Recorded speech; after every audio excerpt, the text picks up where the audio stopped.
We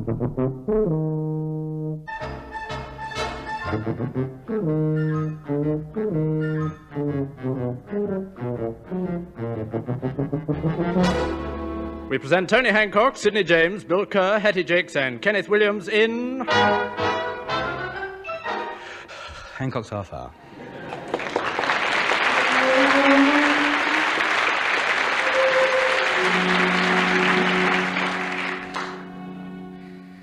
Now, come on, William. Now, try it once more. No, Tub, it's no good. I can't do it. Of course you can do it. It's just a question of practice. Now, come on. Have a go. Don't give in now. You've done quite well so far. Now, don't let it get the better of you. Yeah, but, Tub, I'm not very good at this sort of thing. Look, I know it's difficult for you, but you must persevere. Now, come on. One more try. Go. The cat sat on the mat. See, you can do it. You can do it when you try. Now read it without the pictures. Oh, no, Tub, I don't think I can do that. I've got to have something to go by. All right, well, I'll explain the words to you and you memorize them. Now, cat is spelt C-A-T. And that's the cat there. And that's the mat, M-A-T. And that is the cat sitting on the mat. Sitting? You said it was the cat sat on the mat. Yes, well, you see... Sitting is the present participle of the verb to sit, of which sat is the past participle. Are you coming down to the cafe for a cup of tea? No, I am not. You've got another 2 hours' work to do before playtime. Oh, Tub, I don't want to do any more lessons. What do I need them for? I use bigger words than cat and mat all day long. I know you use them, but you don't know what they look like in print. If I wrote them down on paper, you'd be completely mystified. If you're going to learn how to read and write, you've got to start right at the very beginning. There is no shortcut to literacy. Got to go about it as if you're a child of 3 going to school for the first time. Where's that? Where's what? Literacy. What are you talking about? You said there was no shortcut to it. That's right. Well, how did you get there, then? William, literacy is not a place. What is it, then? It's a state of being. Being what? Being literate. Oh. My dog had 2 literates once. There were 7 and 8. Your dog did not have literates. Your dog had litters. L-I-T-E-R-S. It's an entirely different word. Literate means being educated, like what I am, as opposed to unliterate, like what you are. I get you. Yes. Now, I want you to read this book carefully and study the pictures in it. It'll be a great help. You mean I can keep it? Certainly. Oh, gee, thanks, Tub. I'd better write my name in it in case it gets lost. Now, let's see. This book is the... what's this one? Prop.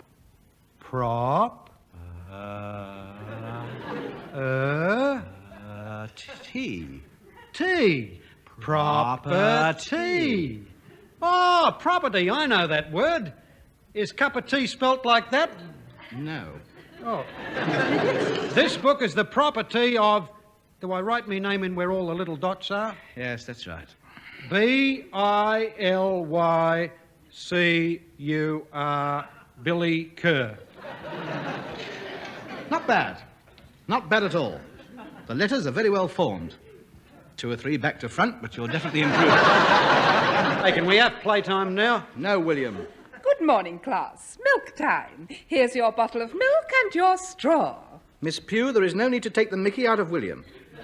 I think it's very praiseworthy that he should volunteer to stay in and learn when he could be out playing with the other boys. Well, I'm sorry. I just think it's ridiculous to see a man of 34 reading The Adventures of Noddy and Big Ears. He's only reading it because the words are so easy. He's got to start at the beginning. It's no good starting him off with Charles Dickens' Decline and Fall of the Roman Empire. I do hate smug people. Just because you were lucky enough to have the benefit of an education, you poke fun at poor wretches like Bill. It's not his fault he never went to school. No, we never had any schools out in the bush. Me dad had to teach me everything. Well, Well, how is it you didn't learn? He didn't know anything. He was worse than I am. Oh, no, he couldn't have been. Well, he was. He had a cattle station in South Australia. He knew every cattle on that farm by name. How many were there? 4. He knew he had 4 because he had an accountant come down from Sydney every month to count them. Now, there you are. You see what the poor lad's been up against. No schooling, an idiot father. Now he's got a chance to make good. I'm going to do all I can to help him. A chance to make good, you say? Yes. He's been after a job in the local bank. What as? Cashier, of course. Well, if he gets it, I'm taking my money out. Cashier? Ridiculous. It is not ridiculous. He'll be all right when I've finished educating him. He's done very well in this short time. Go on, Bill. Show her how you count up to 10. 1, 4, 2, 9, 7, 3, 6, 8, 5, 10. There you are. They're all there. Just got to get him in the right order. He'll be manager in no time. Don't you think he'd do better to have a qualified teacher? I've got my qualifications. Seem to forget I was last year installed as rector of Mrs. Cravat's day and boarding school, Houndsditch. No mean achievement, that, mate. School with a very trying tradition. Do you realise that no less than 30% of the boys leaving that school get jobs? And I was in at Cambridge, first reserve in the Royal Tiddlywink team.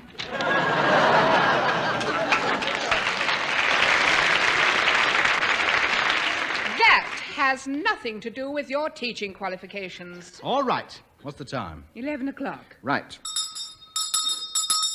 Playtime. 10 minutes break. Back at 10. Jolly holding weather, and a harvest breeze, lay on the feather, lay on... Morning, Kerr. Morning, Tub. What did I tell you about that? Oh, sorry. Good morning, sir. That's better. We must keep this on a pupil-master relationship if we're going to get anywhere. I bought you an apple for you. You taking the mickey? Oh. Oh, well, thank you very much. I'll have it with me milk. Let's have a look at your homework. It was an essay, wasn't it? Yeah, where I went for my holidays last year. Yes, that's it. Where I Went for My Holidays Last Year by William Kerr. Brighton.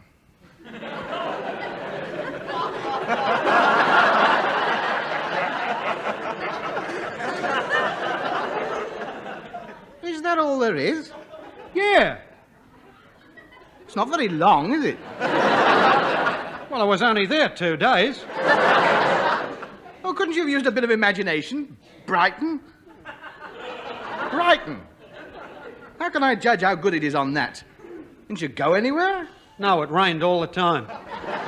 Well, what about your hotel? You must have got up to something there. Oh, yeah, I did. Well, Yeah, well, that's it then. Put it down. No, perhaps not. Miss Pugh might pick it up. You don't have any Frank Harris memoirs around here. hey, how many marks are you going to give me for it? I am not giving you any marks for that. Oh. All right, all right. 1 out of 10 because you kept the page clean. What else have you done? Spelling. Oh, yes, your spelling is atrocious. Let's see what you've done. Well, there's a good start. Spelling. S-P-E-L-I-N-G. Well, that one's right. That's right, that's right. Oh, no, William. There's only 1 K in cyclist. Write that out 100 times. Did you do the lines I gave you yesterday? Yeah. Show me. William, when I give you 100 lines, I don't expect 100 lines to be drawn with a pencil and a ruler. I want something on them. Go and stand in the corner. There's a gentleman here to see you. I'm sorry, I can't see anybody during class. Well, he says it's about something that will be to your advantage as a teacher. Oh, in that case, it is my duty to see him. Who is he? Well, he asked me not to give you his name, otherwise you wouldn't see him. Show him in. This way. Hello, Hancock. Pay attention, class. We shall now most likely have a lesson on the loopholes in the income tax laws. I won't take up too much of your valuable time, Professor. I'm here on business that will appeal to you. I hear you've gone into the teaching profession. Well, I am giving one of our more unfortunate layabout friends the benefits of my own classical education, yes. Oh, yes, a very noble profession, teaching. Plato, Homer, Euripides, all them other great Chinese philosophers. Ah, yes, great men. Gents, every one of them. Yep. Well, I feel proud that in my own humble way, I too can help the fruits of knowledge grow in the orchard of ignorance. Nicely put. I represent the Sid James Educational Supply Company. Maps, books, pencils, chalks, blackboards, and the greatest inducement to learning ever invented. The super spring steel-tipped 3-ply weighted handle cane, complete with special Sid James labour-saving attachment, allowing the master to inflict the greatest amount of pain over the largest possible area with a minimum pound of effort. All at competitive prices, higher purchase terms arranged. No, I don't think we're interested, Sid. We're doing very well as we are. No seat of learning is complete without the treasures I got inside this case. I am official supplier to some of the greatest schools in England. I supply steeple adornments to Oxford. I supply sponge pads to Eton. What for? For blokes with little heads to stop their top hats slipping over their eyes. I also do a very nice line in family trees for butchers who want to get their sons to Harrow. I think you've got it wrong, Sid. I'm not running a school. I'm just teaching privately. Yes, maybe now you are, but your reputation is spreading, son. You're the talk of the hand and racket since they've seen what you've done for Bill. He goes in there now, he adds up his own darts score. He's also found out that there's more than 16 bob in a pound. Which has given a landlord the dead needle who was making a fortune out of him. They're so impressed, well, I want to tell you, there's been some talk about some of them sending their kids to you for teaching.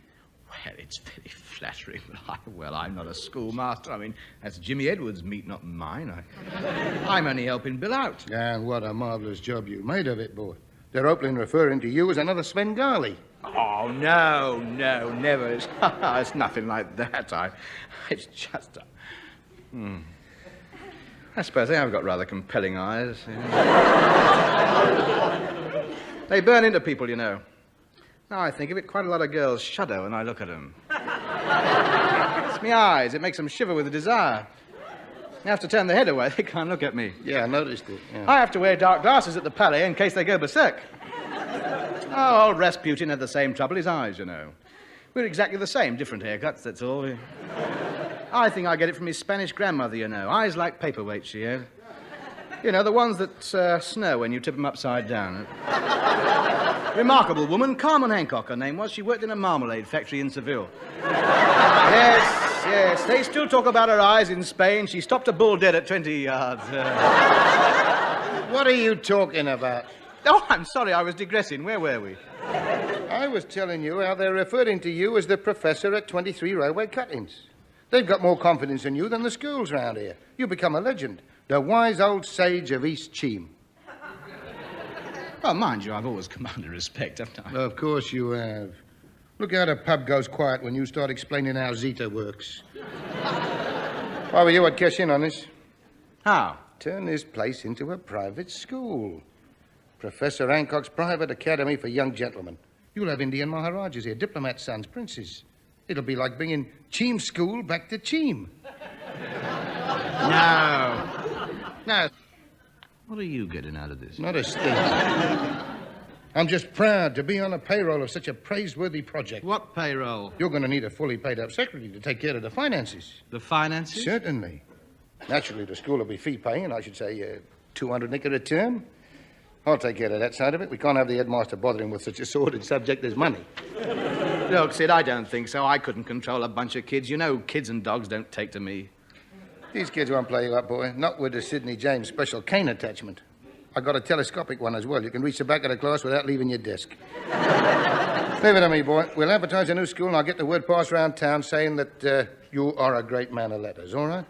You'll have a school full of spotty-faced Herberts in no time. Where can I get a school from? This place will do for now till you build up. 7 to 10's in the dining room, 11's to 14's in the lounge, 14's to 16's in the kitchen, over 16's in the bathroom. Now, Sid, I haven't got any facilities here. And that is where the Sidney James Educational Supply Company comes in. Sign this. Well, what is it? Just sign it. I never sign anything without reading There's it. nothing on it yet. I'll write it in later. Now, you know you can trust me. Come on. There's no time to lose. Oh, all right. There. Good boy. You're now the proud owner of 60 desks, 4 blackboards, 3 tons of coloured chalk, 6 war-offered surplus maps, and 300 weight of assorted books. Now then, teachers. Well, there's only me. That's not enough. We got 60 kids to teach. Give Bill another couple of weeks, we'll make him assistant headmaster in charge of French, Latin, advanced physics, and maths. What does he know about any of that lot? He thinks maths is what tramps get drunk on. He'll know more than the kids. I wouldn't bet on that. He knows how to hog-tie a kangaroo, make a boomerang do a circle, and that is his lot. Oh, we'll get away with it, boy, as long as the parents don't come and inspect the place. Griselda can be matron and gym mistress. Gymnastics? What a farce for a start. Can't touch her knees, let alone her toes. It's all right, she can yell out to him. She doesn't have to do it. And I will complete the staff. Oh, this is going to be interesting, yes. And what subject will you be teaching? Citizenship. Yes, of course, yes. You're a model of that. Well, you've had it taken away from you 3 times. You know, boy, I think this is going to be a nice little number. If it don't work out, we can always move to another district, start again. Aren't you thrilled about it? Just think, in your bathroom, you may be teaching future members of the government. Well, if I can sort out which ones they are, I shall turn the tap on and hold their heads under. Yeah, well, we got to have a motto. All good schools have got a Latin motto. Hey, Tub, can I come out of the corner now? I've done me 100 lines. You buffoon! Buffoon! I didn't mean on the wallpaper.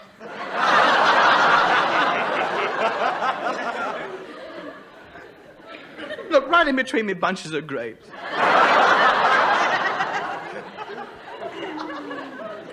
All right, what have you written? The only sentence I know. The cat sat on the mat. Wait a minute. That's it. It's symbolic. What is? That's our motto. Symbolic of learning from the beginning. The phrase taught to our first pupil. Catus satus matus.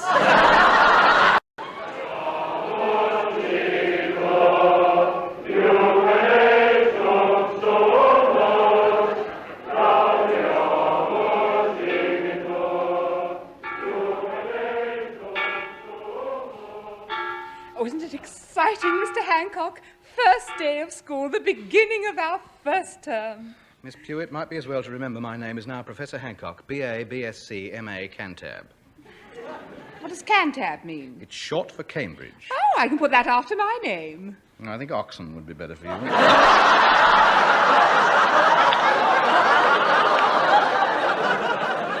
Oh, morning, Tub.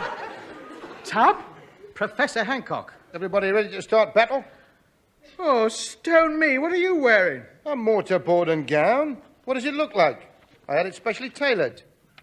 Yes, but light blue sharkskin worsted with a tartan lining. It's not right. It's not dignified. I see no reason why a master shouldn't look sharp. Murray made me this, the best in Charing Cross Road. Look at the mortarboard. It shouldn't have a snap brim and curled up edges. Oh, shut up. I'm known all over Soho as a snappy dresser, and I'm not going to spoil my reputation for you. But don't you think we ought to get into the classrooms? Can't wait to get started, can she? It's a mistake giving her the 18-year-olds. She's right, boy. It's 9 o'clock. They're all in. How many pupils have turned up? We've got 10 in each class. At 200 a term, that's 8,000 a this term already. I don't think you're entering this in quite the right spirit, Professor James. Instead of seeing in front of you 10 eager, aspiring young hopefuls keen to quench their thirst at your fountain of knowledge, you're going to see 200 knicker piled on each chair. Don't you think we ought to get into the classroom? Oh, wait. Contain yourself, madam. What class are you taking first, Dr. Kerr? Trig.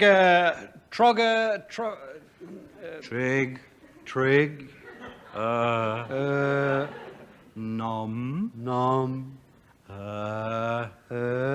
Tree. Trigonometry. Trigonometry. Oh, look, take geography, look. Tell them where Australia is. Where is it? You were born there, mate. You ought to know. I only know where it is when I'm there. I know on the map it's down on the bottom on the right-hand side. I told you, Sid. What's going to happen when they go home and the fathers say, well, what did you learn today? And they say, Australia is in the bottom right-hand corner. You'll have the school inspector around here in no time. Dr. Kerr, I think you'd better tell them you've got laryngitis and tell them to talk amongst themselves. Right, classes, everyone, and remember, we are dedicated people. The responsibility of the future happiness and welfare of these children is in our hands. Go.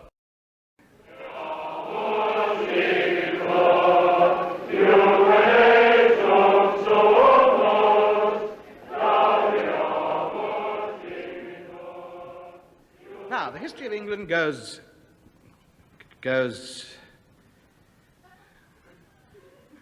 right back into history. First name one can recall is Nell Gwynn, who jumped into her chariot one day and called upon her fellow Britons, of whom she was queen, Arise, ye Britons, from your slumbers, and let us ride to Londonigan. Which, of course, was the Itai name for London at that time. And furthermore, said Nell Gwyn, let us overthrow these Roman hordes. It was Boadicea. Pardon? It was Boadicea. Oh, yes, yes. Let us overthrow these Boadicean hordes. Well, nothing much happened for the next few hundred years, of course, until the next name that springs to mind, William the Conqueror, a Norman. Make up your mind, was he William or Norman? Well, he was William, yes. Yes, William. Norman was the place he came from. Norman being a shortened derivation of the word Northman, meaning one who comes from Norway. He came from France. Yes. Obviously, we're not talking about the same William the Conqueror. I'm talking about the one who invaded England. So am I. He came from France. Well, there were a lot of intermarriages. His father was a Norwegian, and even though William lived in France, he was, I submit, technically Norwegian, a fact not generally put in the history books for political reasons, but I assure you I'm right. Yes. Anyway, we beat him at we beat him at Agincourt, and He beat us at Hastings. Yes, well, that's 1-1 then.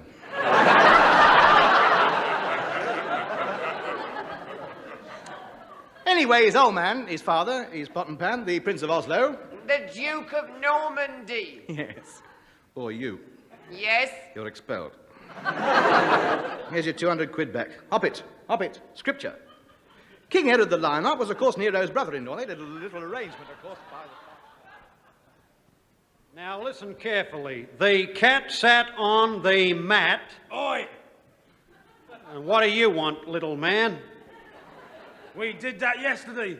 And the day before. Yeah, and we're going to do it tomorrow and the day after and the day after that, so sit down, you ratbag. Once more, the cat sat on the mat. Then you'll knead the dough until it is resilient. Then you'll roll it out with a pin. Then place the fruit in like so. Pop it into the oven, and in 4 hours' time, we have a beautiful steaming hot cabinet pudding. I'll tell you all what it tasted like tomorrow. And don't forget, I want you all to bring along tomorrow fruit, meat, treacle, and jam. And we can make lots and lots of lovely puddings, which I can try out over the weekend. And now, shepherd's pie. Take 10 pounds of mince. And now, boys, we come to advanced mathematics. Now, you put 2 bob on a 10-to-1 winner. It's coupled up with a 7-to-4 second, which is part of a cross double with a 100-to-8 third for a place. Now then, how much is going on to what horse, and how much will you finally get when you go up to the window? Now, hurry up and work it out, because unless I get it by 3 o'clock, I've had it. Now then, I think we'll have a telly on, because they're doing the old meeting at Newmarket. Give you a chance to study animal life. And shut up. No talking, do it in the racing.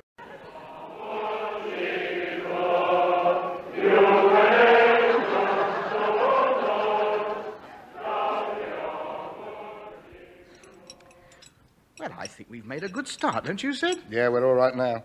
No complaints from the parents. I think the boys must be passing on the winners, I'm tipping. Oh, dear. You're teaching the boys cooking, aren't you, Miss Pugh? I am. They'll have to improve on this. This dinner is shocking. Well, I'm sorry. It's all they could bring today. What have you asked them to bring along to cookery classes tomorrow? Chicken, salmon, and fruit salad. Oh, that's a bit better. I think we'll put the fees up next term. Get a better class of boy in. Might bring some posh grub in. I feel quite provincial sitting down at this rubbish. That's my boy. Their parents think they're bringing it in for themselves. We're doing them a favour. If a boy eats too much food, it dulls his mind. Exactly. Look at you. I resent that. Pray step outside. No punch-ups in the common room. We got an example to set. Hey, do you think I could change me lesson round a bit and said the dog sat on the mat? Of course you can. Oh, good, honey. Classes have been getting a bit boring lately. Excuse me, Professor Hancock. There's a gentleman to see you. Show him in, Biggs. Another parent wants his son here, I suppose. We'll have to start another class out in the air raid shelter at this rate. I feel rather proud I'm helping these children. They respect me, you know. You should have seen my class today. How they sat there agog while I was telling them about Isaac Newton chopping down his father's cherry tree and becoming the first president of South America. Good morning. The door was open, so I came in. £300 a term, take it or leave it. £300 a term is rather a lot, isn't it? That makes you the most expensive school in the country. You've got to pay for quality, mate. Have a sardine. No, thank you. You stand for quality. Yes, a complete higher education the lads here get. Like the story of Isaac Newton chopping down his father's cherry tree. Yes, we teach them all that, yes. And about Robert Louis Stevenson. What did he do? Well, surely you know. Surely. What, a man of your build? Well, I should have thought so, good grief. Yes, Robert Louis Stevenson, yes. He was sitting under a tree waiting for the kettle to boil when an apple fell on his head and he invented the spinning wheel.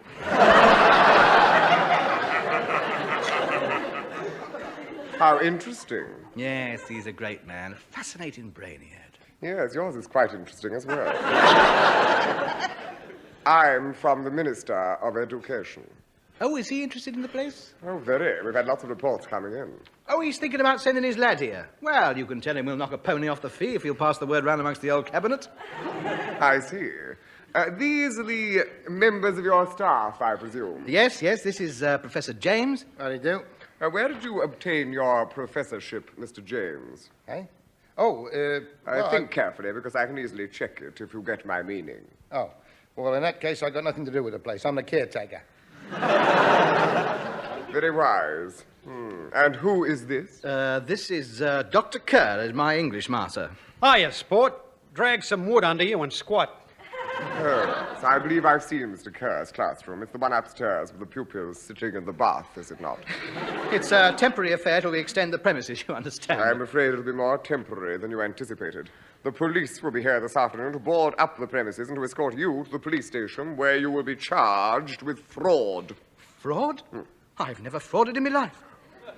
This is a bona fide seat of learning. I've dedicated my career to teaching the children of gentlemen. You offer facilities you obviously haven't got, and you offer education you obviously cannot give. It was done in good faith, I assure you. And the £8,000 you collected in fees? If anyone is dissatisfied, we shall return it. It's all in the bank. £24, 10 of it is. 24. Professor James, can you explain why the money... Nothing to do with me, mate. I'm the caretaker. You are not. You are not. You are an up-to-the-neck-in-it partner. Oh, no, son. If you read the minutes, you'll find I resigned. What minutes? I just finished writing them. I think you'll find you own the old school, and you are responsible for any charges or civil actions resulting in the running of the same. They can't touch me, can they? I'm afraid not. And furthermore, as caretaker, you have to give me 4 weeks' notice, 6 knicker a week, so I'll take the 24 knicker left in the bank and we call it quits. Well, tell our gents, nice to have done business with you. I'll be in Bermuda if you need me to give evidence. Miss Pugh, you can testify as to my complete innocence in this. Tell him how I was hoodwinked by the fast-talking Sidney James. Who she has just run off with. Dr. Kerr, you can tell this gentleman that my intentions in running this school were governed solely by a sincere desire to do good and help educate the children of this noble land of ours. Tell him what qualifications I have. Tell him how I started by teaching you and how all this sprung from my success with your good self. Show him what standard you reached after only a few months of my expert tuition. The cat sat on the mat, the dog sat on the mat, the mouse sat on the mat. Woof, meow, squeak.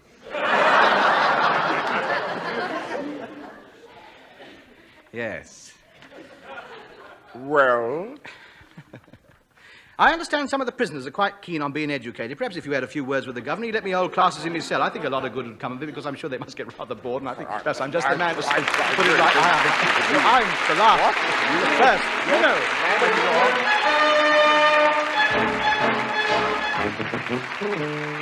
That was Hancock's Half Hour, starring Tony Hancock with Sidney James, Bill Kerr, Hattie Jacques, and Kenneth Williams. Theme and incidental music composed and conducted by Wally Stott.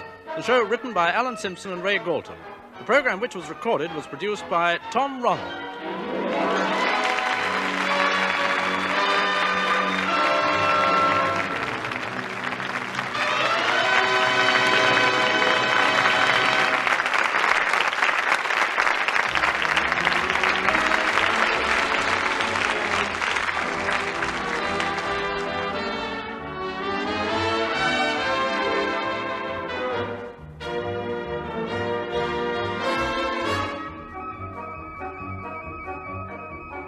Thank you.